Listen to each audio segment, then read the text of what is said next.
Hello, hello, hello. Welcome to Instagram Critiques.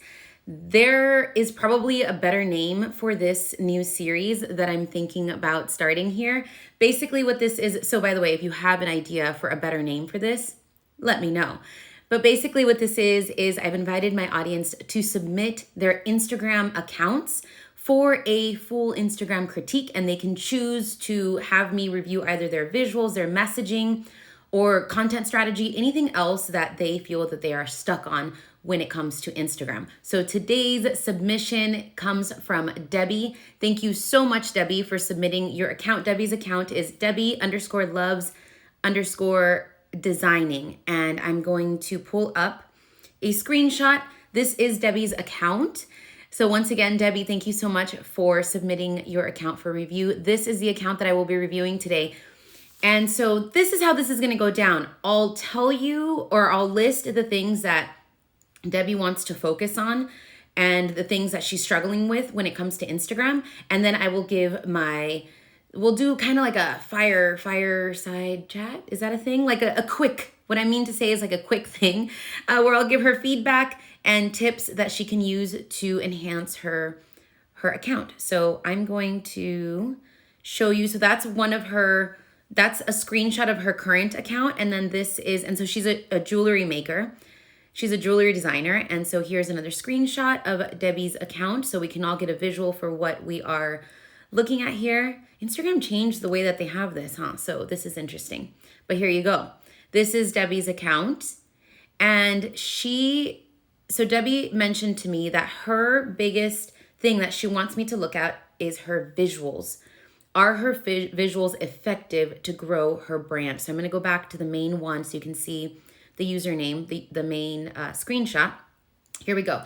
So her main focus is visuals. She wants to know how she's doing and how she can improve. Some other things that Debi mentioned so that I can keep an eye on for this Instagram critique is she's not sure if she's doing the right things on Instagram, and she's trying to find her target audience to make sales, to make jewelry sales. And she's also looking for a way to make sales for her Etsy shop and get subscribers for her YouTube channel. And so her goal is to build her jewelry brand. Okay, so this is where we're gonna start. We're gonna start with the visuals, just right here where we're at. First of all, Debi, your visuals, the biggest thing when it comes to visuals, especially when you have a tangible item, a tangible product that you're selling, when it's something like jewelry that's so visual, people need to see it before they purchase it. You want to make sure that your visuals are as consistent as possible and that they're good, high quality. This doesn't mean that you have to go and get a super expensive camera or anything like that. You can use your phone.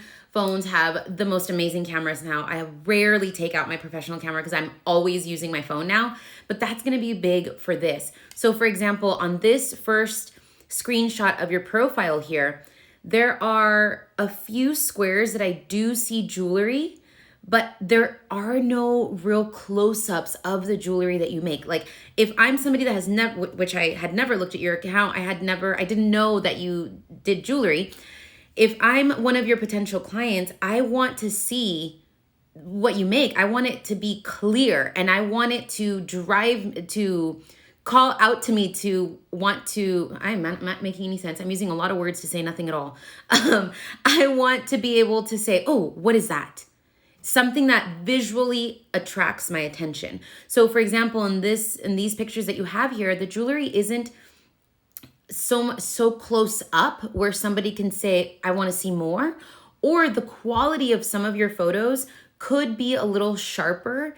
And this might be a silly thing, but it's a quick tip for anybody that's having a hard time coming up with better quality photos. If you are using your phone, if that's what you have to use, you'll be so surprised. But get yourself one of these little cleaning, like for glasses, to clean glasses. This is going to be a game changer when it comes to even your phone.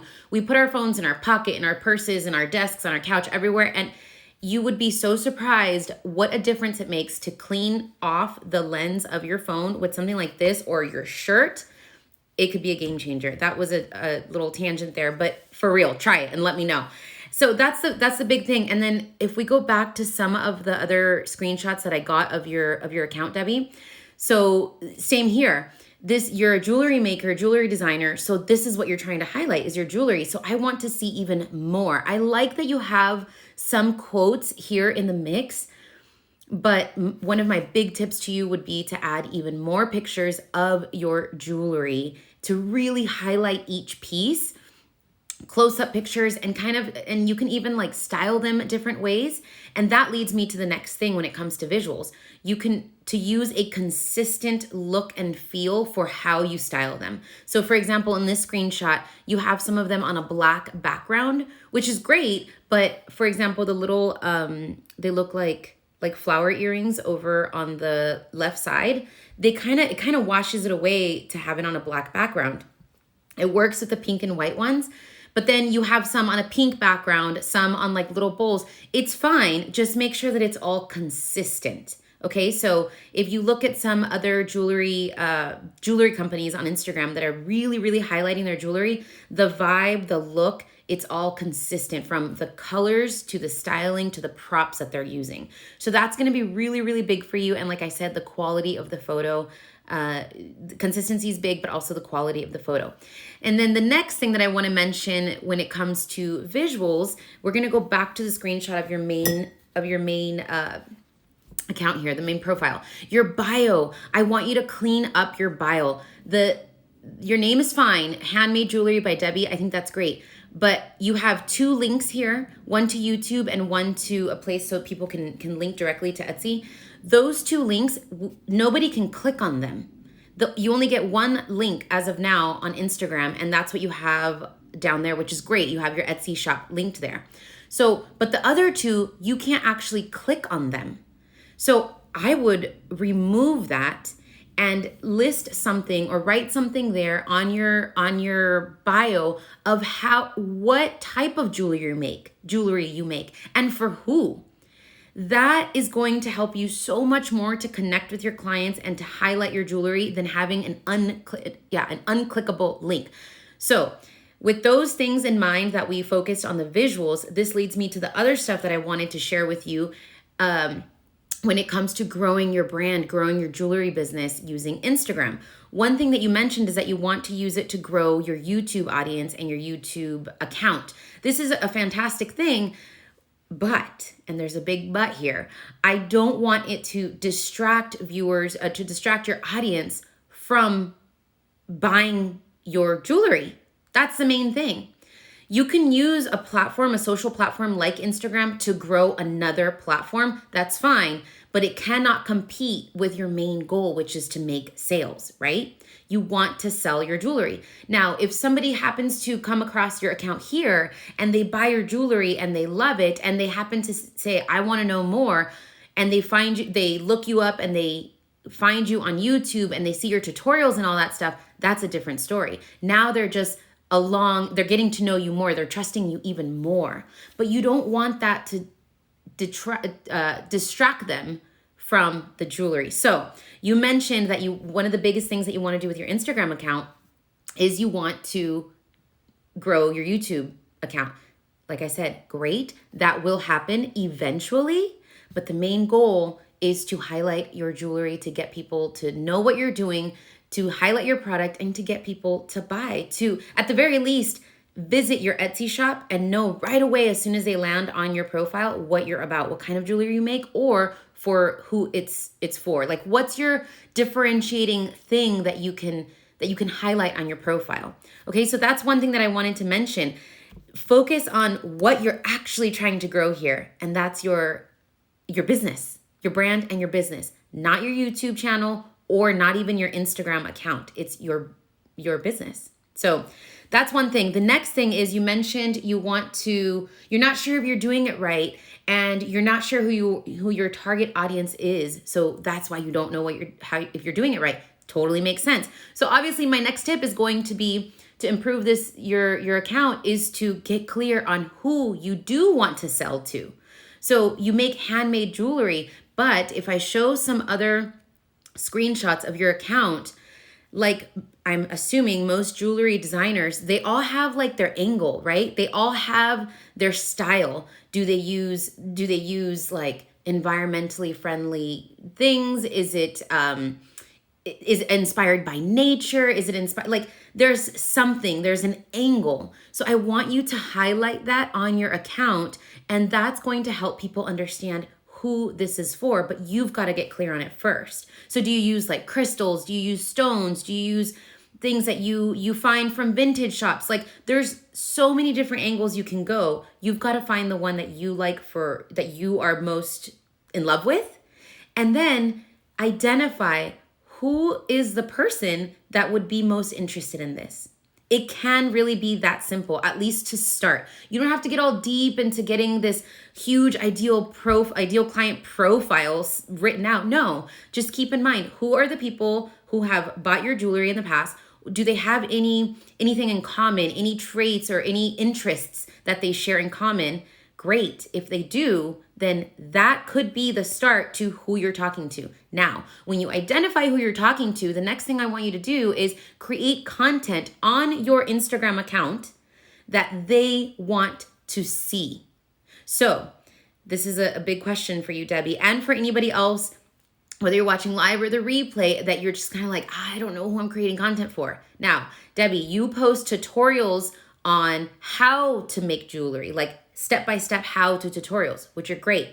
But then you also have your jewelry products that you sell. My question for you is your potential client, you don't have to get too deep into it, like I said, do they want to learn how to make jewelry? Are they really interested in DIYing their own jewelry? Or are they interested in supporting local artists or handmade, or are they interested in handmade jewelry as like interesting and unique pieces, but they have no interest in making jewelry? Those are two separate people. So when you get clear on which is the one that is buying your jewelry, then that's when you decide, okay, this is the type of content that I want to create and showcase more on your account. Doesn't mean that you can't still share tutorials. Go do that, because people love seeing the behind the scenes. But now you know that your focus could be more on highlighting your jewelry pieces, if that's what your ideal client wants to see. If that's what you determine, then go all in on that. The next thing is, one last thing is when you determine who they are, or at least like a very general idea. I'm gonna go ahead and close it. Oh, no, I don't want to end it. Stop sharing. There we go. So I didn't realize that I had that up the whole time, but that's okay. You got to see Debi's account. So when you decide a very general idea of who you're serving, who you're making jewelry for, then I want you to reference them in your bio, right on your Instagram profile. Replace those two links that you have there with something like handmade jewelry for insert, fill in the blank, right? And then even though you're not referencing your YouTube account, because I know that you said that's important for you to grow, that's okay. You can totally still direct people there. Like if you post a video, a little clip of a tutorial, you can say, if you'd like to see the full tutorial, you can visit my YouTube account. And if somebody asks, or you can even put the name on that post. That's just a general idea of how you could do it. You could grow your YouTube account on YouTube, or focus all of your energy on Instagram. I hope this helps, Debi. Thank you so much for those of you watching live. And Debi, again, thank you so much for submitting your account for review. I will be doing these reviews, these critiques, Instagram critiques, maybe about once or twice a month. But like I said, today we reviewed a jewelry maker's on how she can really improve her stand out on Instagram. And I hope that those tips on visuals and getting clear on your ideal client was helpful. All right. Thank you so much for being here, and I will see you guys next time. Bye.